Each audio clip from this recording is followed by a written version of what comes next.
नमस्कार दोस्तों, मेरा नाम है मोहित शर्मा और स्वागत है आपका अपने ही चैनल बारबरिक कोचिंग में। आज की जो हमारी वीडियो रहने वाली है वो यमुना रिवर से संबंधित है। उससे पहले मैं आपको दोस्तों आपसे माफी मांगना चाहता हूं कि वीडियो थोड़ी लेट आई। कुछ रीजंस थे वो मैं डिस्कस नहीं करना चाहता, कुछ पर्सनल रीजंस थे।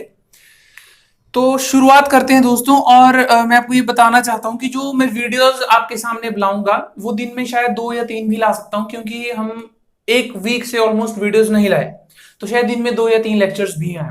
तो आप थोड़ी स्पीड अप को अच्छे से बनाए रखना और कंटिन्यू बनाए रखना, है ना। तो चलिए शुरू करते हैं।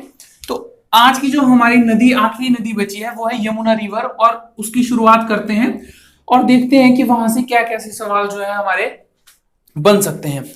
तो देखिए, जो यमुना नदी है, यमुना नदी एक ऐसी नदी है हिमाचल प्रदेश में जो सबसे छोटी नदी है हिमाचल प्रदेश की। बट अगर हम इंडिया की बात करें तो इंडिया के पर्सपेक्टिव से वो सबसे लंबी जो नदी है गंगा नदी, उसकी सबसे बड़ी ट्रिब्यूटरी है। सवाल समझिए, यानी मान के चलिए कि गंगा नदी सबसे लंबी नदी है इंडिया की। गंगा नदी सबसे लंबी नदी है इंडिया की, तो उसकी जो सबसे बड़ी ट्रिब्यूटरी है, यानी जो सबसे लंबी ट्रिब्यूटरी है, जो सबसे ज्यादा जल प्रदान करती है, वो जो नदी प्रदान करती है वो नदी है यमुना। तो फिर ये हिमाचल में कैसे आती है और क्या है, सारा का सारा मैटर देखते हैं अच्छे से, ठीक है। तो यमुना नदी की अगर मैं बात करूं तो यमुना नदी का जो प्रवाह हिमाचल प्रदेश में है, यमुना नदी का जो प्रवाह हिमाचल प्रदेश में है वो है दोस्तों 22 किलोमीटर। हिमाचल प्रदेश में जो बहती है 22 किलोमीटर बहती है। और इसका जो वैदिक नाम है दोस्तों, या सांस्कृतिक नाम कह लीजिए, वो है कालिंदी। वो क्या है? कालिंदी है। यमुना नदी का जो उद्गम होता है वो होता है यमुनोत्री उत्तराखंड से। कहां से होता है इसका उद्गम, यानी जहां से ओरिजिन होता है वो होता है यमुना का उत्तराखंड से, यमुनोत्री से, या कालिंद पर्वत भी कह सकते हैं। और इसका जो वैदिक या सांस्कृतिक नाम है वो है कालिंदी। आगे चलिए। यमुना नदी की बहुत सारी ट्रिब्यूटरीज हैं, है ना। और यमुना नदी की जो ट्रिब्यूटरीज हैं, बहुत कम ट्रिब्यूटरीज हैं, लेकिन जितनी भी हैं मोस्ट इंपॉर्टेंट ट्रिब्यूटरीज हैं। देखिए कौन कौन सी। गिरी, टोंस, पब्बर,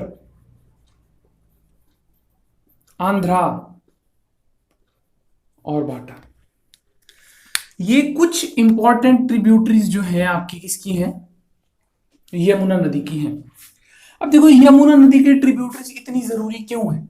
क्योंकि इसकी ट्रिब्यूटरीज बहुत कम है, तो दिखती सी बात है जरूरी है, सारी की सारी है। और यमुना नदी, अब मैं हिमाचल प्रदेश में अगर आपको बताऊं कि कहां से कहां की ओर बहती है, देखिए इस तरफ है आपका उत्तराखंड।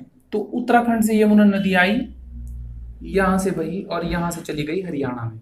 यहां से कहां चली गई? हरियाणा में।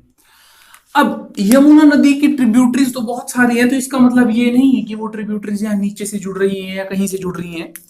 इसकी ट्रिब्यूटरीज कोई शिमला से आ रही है, कोई किन्नौर से आ रही है, क्योंकि शिमला और किन्नौर मैंने इसीलिए बनाया ताकि आप समझ सकें कि शिमला और किन्नौर से इसकी ट्रिब्यूटरीज आएंगी। उससे पहले मैं आपको एक सवाल बता देता हूं। एक सवाल एग्जाम में पूछा गया था कि यमुना की वह कौन सी नदी है सोलन डिस्ट्रिक्ट से जो अपना जल प्रदान करती है। सोलन डिस्ट्रिक्ट से जो जल प्रदान करती है दोस्तों, उस नदी का नाम याद कर लो। उस नदी का नाम है असनी। ये सवाल पेपर में आ बैठा है, प्रीवियस ईयर के पेपर में ये सवाल आ बैठा है कि जो असनी नदी है वो कहां से निकलती है और किसकी ट्रिब्यूटरी है। तो जो असनी नदी है वो सोलन से इसका उद्गम होता है और किसको जल प्रदान करती है? यमुना नदी को अपना जल प्रदान करती है। अब सवाल उठता है कि ये जो यमुना नदी है ये कहां से निकलती है और कहां की ओर जाती है। देखिए, जिस स्थान से यमुना नदी सिरमौर में एंटर करती है दोस्तों, इस जगह का नाम है खोदरी माजरा या खोदरी माजरी। खोदरी माजरा मैंने लिख दिया। क्या नाम है जी?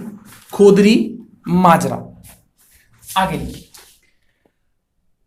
या जहां से ये बाहर निकलती है दोस्तों, उस जगह का नाम है ताजेवाला। यानी जिस जगह से ये बाहर निकलती है, इस जगह का नाम है दोस्तों ताजेवाला। यहाँ हरियाणा डिस्ट्रिक्ट में ही जाती है, तो यहाँ पे आप लिख लेना ताजेवाला। या ताजेवाला नहीं आएगा तो यह आएगा कौंच। अगर ताजेवाला नहीं आएगा दोस्तों तो क्या आएगा, लिखा हुआ कौंच आएगा। अब देखो इसकी कौन कौन सी ट्रिब्यूटरीज कहां कहां से आती हैं, ठीक है। अब आपने थोड़ा सा ध्यान रखना है, थोड़ी कंफ्यूजिंग है लेकिन हम इसको सरल बनाने की कोशिश जरूर करेंगे। सिरमौर में दोस्तों दो घाटियां हैं, एक है रूपीन और एक है सुपीन। रूपीन एंड सुपीन, रूपीन एंड सुपीन। तो रूपीन और सुपीन की जो घाटियां हैं ये हैं आपकी किन्नौर डिस्ट्रिक्ट में। तो रूपीन और सुपीन घाटियां मैंने आपको पहले ही बताया, ये घाटियां तभी बनती हैं जब वहां पे कोई नदी होती है। तो रूपीन और सुपीन के संगम से जो है एक नदी बनती है, जिस नदी का नाम है टोंस नदी। अब ये जो नदी आई, ये कौन सी नदी बनी, ये बनी टोंस नदी, ठीक है। तो एक जो ट्रिब्यूटरी हमने की वो कर दी हमने टोंस नदी। अब टोंस नदी कहां से निकली, किन्नौर से निकली, दो घाटियों से, एक रूपीन से और एक सुपीन से। कौन सी नदी बनी, टोंस नदी बनी। अब ये जो टोंस नदी है ये डायरेक्टली यमुना नदी में नहीं मिलती। ये जो नीचे से नदी चली है ये नदी है यमुना, तो ये डायरेक्टली यमुना नदी में नहीं मिलती दोस्तों। शिमला में एक झील है जिस झील का नाम है चंद्रनाहन झील। शिमला में एक झील है जिस झील का नाम है चंद्रनाहन झील। इस चंद्रनाहन झील से एक नदी निकलती है जिस नदी का नाम है दोस्तों पब्बर नदी। वो इस तरह बहती है, वो इस ओर बहती है जिस नदी का नाम है पब्बर नदी। अब ये पब्बर नदी कहां पर मिलती है, जाकर के टोंस नदी में मिलती है। पब्बर नदी कहां पर मिलती है दोस्तों, पब्बर नदी मिलती है टोंस नदी में, ध्यान रखना है। तो पब्बर नदी जिस जगह पर टोंस नदी में मिलती है उस जगह का नाम है चकराता, उस जगह का नाम है चकराता। यहां आएगा दोस्तों त्यूनी, यहां आएगा चकराता, यहां आएगा त्यूनी। त्यूनी और ज्यूनी दोनों में फर्क है, त्यूनी एंड ज्यूनी या ज्यूनी। ये जो त्यूनी जगह पड़ती है ये हिमाचल में नहीं पड़ती है, ये हिमाचल के बाहर पड़ रही है। और ये जो ज्यूनी है या अब देखो ज्यूनी और त्यूनी में फर्क है, क्यों बता रहा हूं समझना। ज्यूनी जो है ये मंडी डिस्ट्रिक्ट की एक वैली है, ज्यूनी खड्ड के समीप है ज्यूनी, याद रखना। त्यूनी अलग है, इसीलिए कंफ्यूजन ना हो, पहले ही क्लियर कर रहा हूं, ज्यूनी याद रखना। जिस तरह से आपके जेओए के पेपर में सवाल आया था चुराह और चुहार में कंफ्यूजन था, उसी तरह से त्यूनी और ज्यूनी में भी आगे वाले पेपर्स में कंफ्यूजन हो सकता है, तो तभी आपको क्लियर कर रहा हूं। अब ये जो टोंस नदी चली, अब टोंस नदी में पब्बर नदी मिल चुकी है तो ये भी चली, और ये कहां पर मिल गई, खोदरी माजरा के पास इसमें मिल गई, और यमुना नदी को अपना क्या कर दिया, इसने जल प्रदान कर दिया। अब ये जो पब्बर नदी चली है दोस्तों यहां पे, ठीक है। अब देखो, अब यहां पे ध्यान रखना है, अब ये जो पब्बर नदी चली है, पब्बर नदी की भी दोस्तों दो ट्रिब्यूटरीज हैं। पब्बर नदी की भी क्या है, दो सहायक नदियां। पब्बर नदी की भी कितनी सहायक नदियां हैं, दो सहायक नदियां हैं। अब पब्बर नदी की जो दो सहायक नदियां हैं दोस्तों उनका नाम है, एक का नाम है पटसरी, एक का नाम है पटसरी और एक का नाम है आंध्रा। आंध्रा तो हमने लिख दिया यहां पे, तो आंध्रा भी हमने पढ़ ली। अब एक मैंने आपको बताई पटसरी और एक मैंने आपको बताई आंध्रा। अब ये पटसरी नदी का जो उद्गम होता है ना दोस्तों, ये होता है शिमला में एक जगह है जिस जगह का नाम है खड़ा पत्थर से, खड़ा पत्थर। पटसरी नदी का उद्गम कहां से मैंने आपको बताया, शिमला में ये है ना, क्योंकि पब्बर नदी का उद्गम कहां से हो रहा है, चंद्रनाहन झील से। और पब्बर नदी की दो ट्रिब्यूटरीज मोस्ट इंपॉर्टेंट हैं, एक का नाम है पटसरी जो खड़ा पत्थर से उद्गम होता है, ठीक है। और अगर पूछा जाएगा कि यमुना नदी में किस, या फिर सॉरी पब्बर नदी में किस स्थान पर ये मिलती है, तो उस स्थान का नाम है दोस्तों पटसरी। जिस स्थान पर ये मिलती है उस स्थान का नाम भी क्या है दोस्तों, पटसरी ही है। अगली जो आपकी नदी है उस नदी का नाम है दोस्तों आंध्रा नदी। उस नदी का क्या नाम है, आंध्रा नदी। अब ये जो आंध्रा नदी है ना, ये भी शिमला से ही निकलती है, लेकिन इसका जो उद्गम होता है वो छोटे छोटे नालों से होता है, छोटे छोटे नालों से इस आंध्रा नदी का उद्गम होता है। और जिस स्थान पे ये पब्बर नदी में अपना जल मिलाती है उस स्थान का नाम है दोस्तों चीड़गांव। उस स्थान का क्या नाम है, ध्यान से देखना है, उस स्थान का नाम है चीड़गांव। फिर से क्लियर कर देता हूं अभी तक क्या पढ़ा। देखो, यमुना नदी एक नीचे से अलग नदी बह रही है, अभी तक उससे कोई लेना देना हमें नहीं है, ठीक है। यमुना नदी की बहुत सारी ट्रिब्यूटरीज हैं, गिरी, टोंस, पब्बर, आंध्रा और बाटा। अभी तक हमने एक नदी पढ़ी, हमने एक टोंस और एक पब्बर। अब टोंस नदी कहां से निकलती है, ये निकलती है दो घाटियों से, रुपीन और सुपीन की घाटियों से। ये कहां पे है, ये किन्नौर डिस्ट्रिक्ट में, ठीक है। पूछा जा सकता है, तो रुपीन और सुपीन के संगम से एक नदी बनी, उस नदी का नाम बना टोंस नदी। जब ये टोंस नदी चलती रहेगी तो यहीं पर शिमला से एक नदी निकल करके आती है, पब्बर नदी, जो टोंस नदी में मिलती है। टोंस नदी में जिस स्थान पर यह नदी मिलती है उस स्थान का नाम है चक्राता या त्यूनी। अब पब्बर नदी में भी दो नदियां मिलती हैं, एक का नाम है पटसरी और एक का नाम है आंध्रा। पटसरी जहां पर पब्बर नदी में मिलती है उस स्थान का नाम है पटसरी, निकलती है ये खड़ा पत्थर से। और जो आंध्रा नदी है ये निकलती है नालों से, और जिस स्थान पर ये मिलती है उस स्थान का नाम है चीड़गांव। उम्मीद है कि अभी तक आपको कोई भी डाउट नहीं है, ना होगा। एक नदी है दोस्तों, इस नदी का नाम है बाटा नदी, बड़ी जरूरी है ये बाटा नदी, और ये सवाल पहले भी पूछा जा चुका है। इस बाटा नदी का जो उद्गम होता है दोस्तों वो होता है सियोरी कुंड से। कहां से होता है दोस्तों, सियोरी कुंड से। सियोरी कुंड से इसका उद्गम होता है, और जिस स्थान पे ये मिलती है यमुना नदी से उस स्थान का नाम है दोस्तों बाता मंडी। बाता मंडी, सियोरी कुंड से इसका उद्गम हुआ, और किस स्थान पर ये यमुना नदी में मिली, बाता मंडी में ये यमुना नदी से मिली। अब ये सियोरी कुंड कहां पे है, तो ये है दोस्तों एक जगह है जिस जगह का नाम है धारटी। कहां पे जगह, जिस जगह का क्या नाम है धारटी। तो सियोरी कुंड से किस नदी का उद्गम होता है, बाटा नदी का। और बाटा नदी किसकी ट्रिब्यूटरी है, यमुना नदी की ट्रिब्यूटरी है।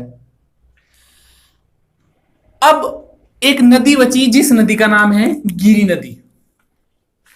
गिरी नदी सिरमौर की वो इंपॉर्टेंट नदी है, निकलती है आपकी शिमला से है, कुप्पर चोटी से, लेकिन बहती है सिरमौर में इस तरह से कि सिरमौर को दो भागों में डिवाइड कर देती है।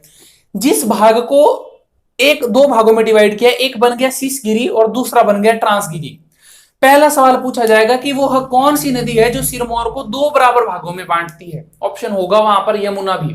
और मोस्ट इंपॉर्टेंट बच्चे जिनको ये पता होगा कि यमुना नदी सिरमौर में बहती है तो वो यमुना ही करेंगे, बट मैं आपको बता रहा हूं इसका आंसर होगा गिरी नदी।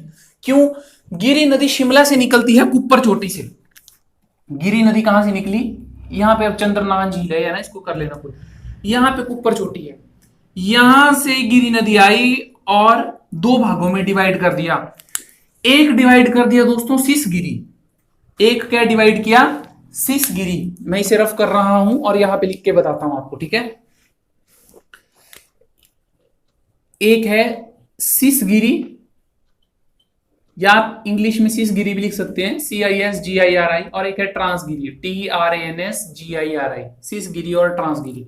दो भागों में गिरी नदी जो है डिवाइड कर देती है, ठीक है दोस्तों। अब जो मैंने आपको बताया ना कि असनी एक नदी थी जो सोलन से निकलती थी, तो वो गिरी नदी की ही ट्रिब्यूटरी है। गिरी नदी की एक ट्रिब्यूटरी है जिस नदी का नाम मैंने आपको क्या बताया था, असनी नदी। और इसका उद्गम कहां से होता है दोस्तों, सोलन से। अब ये जो गिरी नदी हमने पढ़ी, इस गिरी नदी की भी दोस्तों दो ट्रिब्यूटरीज हैं। एक तो मैंने आपको बता दिया असनी नदी, और एक है जिस नदी का नाम है जलाल। एक क्या नदी है जिस नदी का नाम है जलाल। अब इस जलाल नदी के बारे में अच्छे से सुन लो। ये जो जलाल नदी है ये मोस्ट इंपॉर्टेंट नदी है। क्यों, क्योंकि जो हिमाचल प्रदेश के पहले मुख्यमंत्री रहे, या जिसे हिमाचल प्रदेश का निर्माता कहा जाता है, डॉक्टर YS परमार जी, इनका जो जन्म हुआ सिरमौर में, इनका जन्म हुआ एक जगह है जिस जगह का नाम है बागथन। सिरमौर में एक जगह है जिस जगह का नाम है बागथन, वहां से डॉक्टर YS परमार जी का जन्म हुआ। तो जलाल नदी के किनारे एक छोटा सा कस्बा बसा हुआ है जिस जगह का नाम है बागथन। सवाल पूछा जाएगा कि बागथन किस नदी के किनारे बसा है, तो बागथन बसा हुआ है जलाल नदी के किनारे। ध्यान रखना है कहां पर बसा हुआ है दोस्तों, जलाल नदी के किनारे कौन बसा हुआ है, बागथन बसा हुआ है।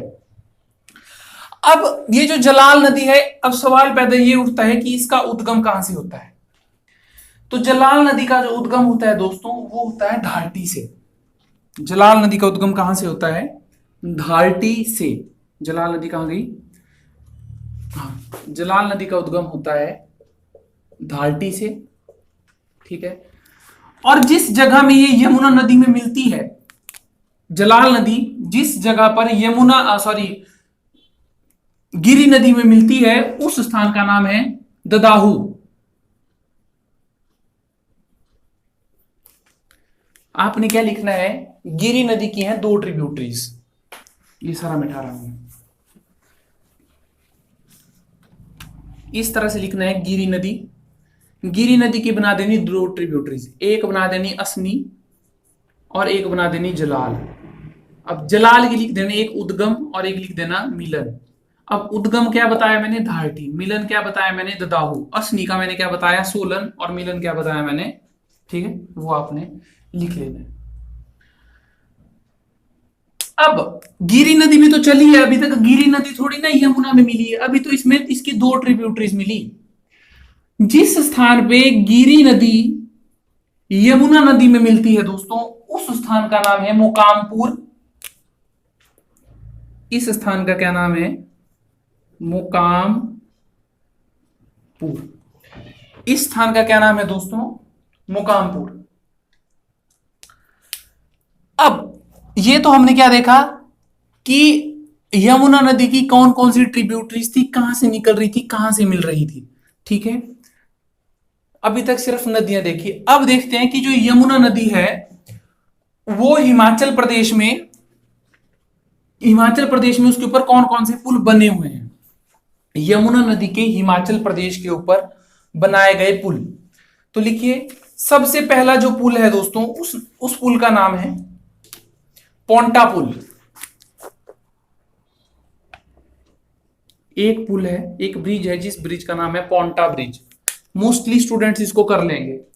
लेकिन एक ब्रिज है जिस ब्रिज का नाम है सतौन पुल, ये आपने ध्यान रखना है। सतौन पुल जो है यमुना नदी के ऊपर है दोस्तों। यमुना अगर नहीं आए तो स्पेसिफिक आएगा गिरी नदी। सतौन पुल किस नदी के ऊपर है, गिरी नदी के ऊपर है। और जो सड़क है वो है राजबन से जगाधारी को, जगाधारी जो सड़क है वो है राजबन टू जगाधारी सतौन पुल, ठीक है। एक नदी मैंने आपको बताई थी दोस्तों जिस नदी का नाम है बाटा नदी। क्या नाम था, बाटा नदी। बाटा नदी का जो मैंने आपको उद्गम बताया था, कई बार आपको जलसूमा का नाला भी आ सकता है। जलसूमा क्या आ सकता है, जलसूमा का नाला। तो याद रखना है इसमें 2 नदियां बड़ी जरूरी थी, एक असनी और एक बाटा, बाकी मैंने आपको करवा दी। तो दोस्तों ये था हमारा यमुना नदी के ऊपर जो टॉपिक। अब हमारी हिमाचल प्रदेश की जो नदियां हैं वो हो चुकी हैं कंप्लीट, ठीक है। और दोस्तों मैं आपसे ये प्रॉमिस करता हूं कि आपका एग्जाम अगर जब भी होगा, हिमाचल प्रदेश से जो भी सवाल आएंगे, मैक्सिमम सवाल जो वीडियोस आपने देखी हैं वहीं से ही आएंगे। इस चीज की श्योरिटी मैं आपसे लेता हूं। लेकिन मेरी आपसे एक गुजारिश ये भी है कि दोस्तों जब भी आप कोई चीज पढ़ते हैं तो उसको बहुत समझ करके और सोच करके पढ़ा कीजिए, ताकि आपको दोबारा वो चीज कभी पढ़नी ना पड़े। और ज्यादा प्रैक्टिस सेट पे कोशिश करने की, ज्यादा प्रैक्टिस सेट करें। मैं ऐसा नहीं कहता हूं कि आप मेरा ही टेस्ट सीरीज लीजिए, आपको जिसकी भी अच्छी लगती है आप उसकी टेस्ट सीरीज लीजिए। ऑफलाइन लेना चाहते हैं ऑफलाइन लीजिए, ऑनलाइन लेना चाहते हैं ऑनलाइन लीजिए, लेकिन टेस्ट सीरीज जरूर करिए, वही आपके स्किल्स को इंप्रूव करे। तो आज के लिए सिर्फ दोस्तों इतना ही। अगर ये वीडियो आपको अच्छी लगे और ये मटेरियल अगर आपको अच्छा लग रहा है तो आपसे यही गुजारिश है कि इस वीडियो को ज्यादा से ज्यादा शेयर करें। और इस वीडियो को देखने के लिए दोस्तों आपका तहे दिल से धन्यवाद।